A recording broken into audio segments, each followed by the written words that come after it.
Today I have the keys to the 2021 Kia Seltos EX. Huge shout out to Keffer Kia for providing this vehicle for me today. Definitely check out their website, that will be in the description below.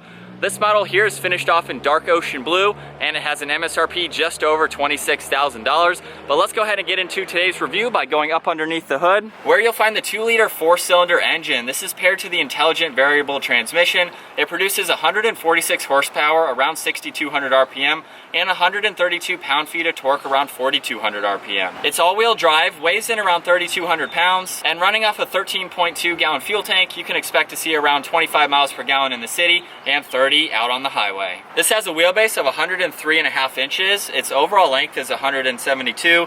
It has a width of 62 and a height of 63.6 inches. With all those specifications out of the way, let's go ahead and jump into the exterior walk around on the Seltos. I'm going to start with my favorite feature, and that is the DRL. You'll notice that it actually goes all the way to the center of the grille. I think that's a really cool, intricate design. It flows all the way to the exterior of the headlight housing. The turn signals are just underneath that, and then we have the LED headlights as well. Down below you'll see the fog lights. We have some really nice brushed aluminum right in the center of the grille and a very nice pattern in the mesh to provide maximum cooling to the engine. You'll see there's more brushed aluminum on the lower section of the bumper. And then we do have a cutout right in the center of the grille. I think it's a very nice design. And then you'll see we have some nice lines on both sides of the hood. Just ties in everything together very nicely. That leads us onto the side profile of the Seltos. We'll start out with these 18-inch wheels. They have a two-tone design to them along with a 5-spoke design, and you can see the edges of the spokes have a wide design to them, which is very nice. We have the body-colored side mirrors, which feature the integrated turn signal. You can see the all-wheel drive badge just underneath that. We have some black trim that runs along the fender flares and the lower section of the door. And then there's more of the brushed aluminum on the window trim. Up top, this has a sunroof, and you can see the roof racks as well. There's very nice clean lines that run down the side. You'll see one just underneath the side mirrors and then just above the rear door handles. And that ties in nicely with the rear end of the Seltos. We have the body-colored spoiler with the integrated third brake light. This has LED taillights, a backup camera. You can see more of that brushed aluminum running through the center of the liftgate. It's also down on the lower diffuser. Now it's time to go ahead and take a look at the interior of the Seltos. With the key in my pocket, I'm just going to place on this black button on the back side of the door handle. You'll hear it automatically unlock. You can use that same button to lock the vehicle as well. Looking at the door panel now, you'll see there's black leather and gray stitching on the armrest. This has piano black finishes around the brushed aluminum release handle. It's very nice how that trim piece extends past the release handle just to tie it in nicely. This has a 6-speaker audio sound system, and it's very cool to see these speaker covers have an intricate pattern running throughout them. Not many vehicles have that dimensional shape to the speaker cover, so it's really nice to see that. You have a good amount of storage space in the lower section of the door, and then up top we have all of the window controls along with the power mirror adjustments. We're going to go ahead and move to the interior now, where you'll see the leather seats. They have really aggressive bolstering to them. They are heated. You can see more of that gray stitching running down them. And then we have all of these seat adjustments down on the side. Now in the driver's seat, let's go ahead and take a look at the leather-wrapped steering wheel. It has really good notches on both sides for good hand support. There's black stitching that runs along the inside. And then making our way to the hand controls, you'll see on the right side we have cruise control along with the heated steering wheel button. If you use this button along with the dial just below that, you can look at a lot of information in the gauge cluster. You can see your average fuel economy, look at your trip and timer. You have some other driver information you can go through along with your miles per hour. We can look at the lane keeping assist along with your attention level. You have where the power is being sent between all 4 wheels along with TPMS. And then you can scroll over and look at a lot more information from your driver assistance to your lights and some other information. Very easy to go through. You can see on the left side is the engine temperature and the tach. Your speedometer and fuel gauge are on the right. And then on the left side of the steering wheel, we have Bluetooth with voice commands along with being able to adjust the radio. As we make our way to the left side of the steering wheel, you can see a dimmer switch. We have the engine start-stop feature along with traction control, along with adjusting the lane keeping assist. You can see there's one air vent. We have piano black trim around the center gauges, which looks very nice. And then making our way to the center is the 8-inch screen. Right now the screen is on the home settings, so you can see the radio on one side along with your Android or Apple CarPlay on the right side. We have radio and media along with a star button. You can use this to configure buttons on the steering wheel. You have your home screen, you can change your media notifications. You can go through a lot of different settings. If I just click on the home button, we're back to this setting. And then on the right side you have Seek and Track along with a setup button. This is a touchscreen system, so you can go into whatever you'd like just by clicking on the screen itself. On the bottom left, you have your power and volume for the radio, and then tuning is on the far right. You can also go into some menus, so you can look at your phone. You have driving information if you want to look at some of these stats, and then we're back to the home setting. Just below that, you'll see 2 air vents, and then we have physical buttons for the AC along with an LCD screen. You have the temperature on the left side, and then we have off, some other recirc buttons where you'd like the air to go, along with the fan speed on the far right, and then obviously turning on the AC. Just underneath that, there's a good sized compartment here that you could place your phone. This does have wireless charging capabilities. You can see there's 2 USB ports along with a 12 volt. And then just behind that, we have different driving modes for this vehicle. So by turning on this, you can go between normal, smart, and sport. Just behind that, we have the heated seat controls, so you have 3 different functions for driver and passenger. Just above that, you can lock and unlock all 4 wheels, and then we have a downhill assist control. And then making our way to the gear selector, just by pulling on the release on the left, we'll go into reverse.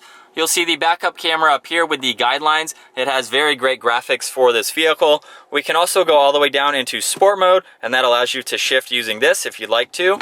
Behind that, you'll see the manual parking brake along with 2 cup holders next to that. The center armrest is covered in leather, and you have a good amount of storage space in there. And then you also have a great amount of storage space in the glove box for everything that needs to go there.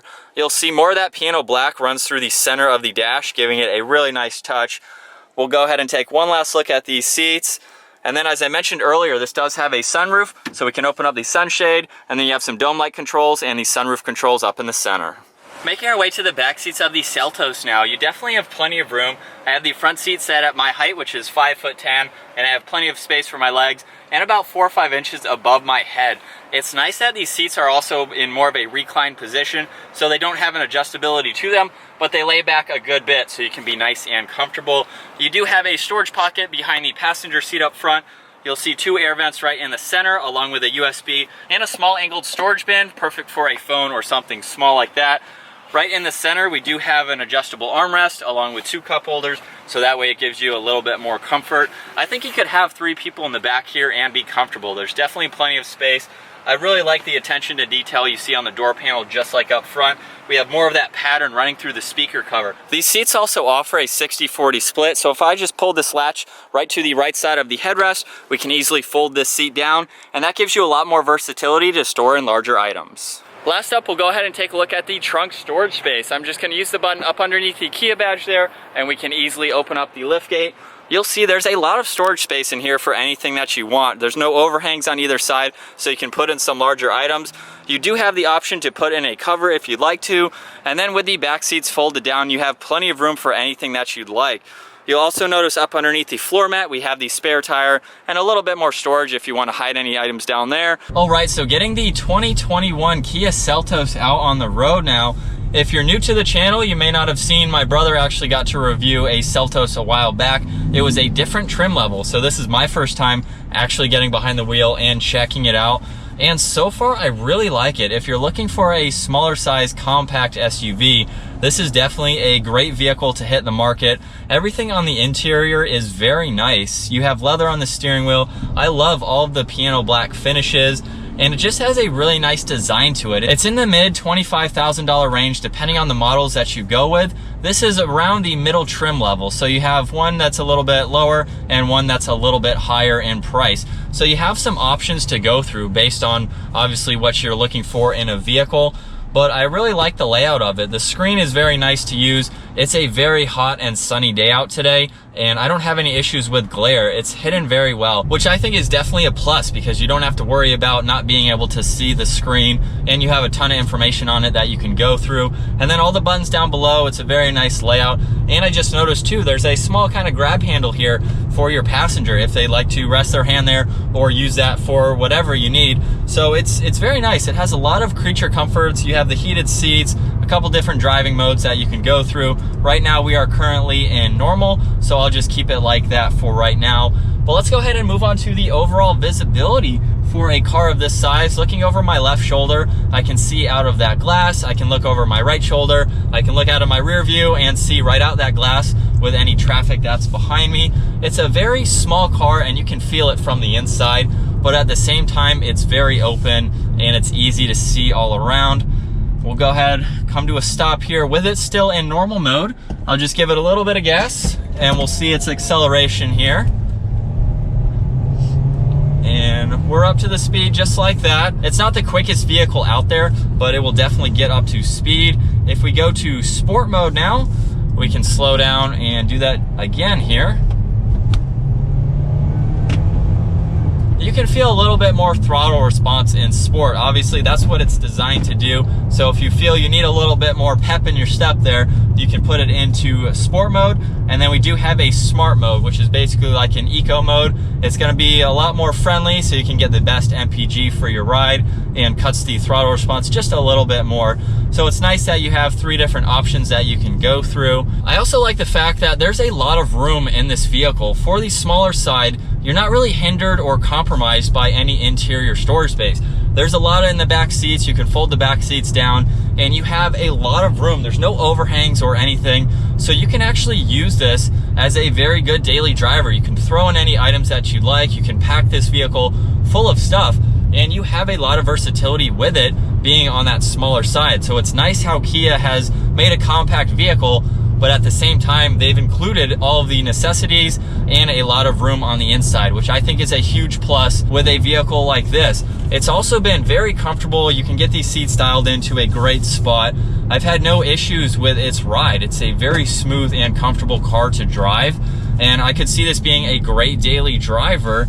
As we come around a U-turn here, has a pretty tight turning radius, so that's good. It's gonna make it easier for maneuvering in parking lot situations and in driveways. And it has a really nice interior for the price. With the leather, you have the brushed aluminum everywhere and the piano black. It feels like it's more expensive than it is, which is always a plus. And like I've already mentioned in today's video, I love the contours in these speakers. That's just something you don't see in any other vehicle. So that is a cool touch to see. And it just has a really nice solid interior. It's a very solid driving car as well, with a lot to offer. But I think that's gonna wrap it up for my walk around review and test drive behind the wheel of the 2021 Kia Seltos. Once again, a huge shout out to Keffer Kia for providing this vehicle for me today. Definitely check out their website. And if you enjoyed today's video, give it a huge thumbs up, smash that subscribe button, and I'll see you in the next video.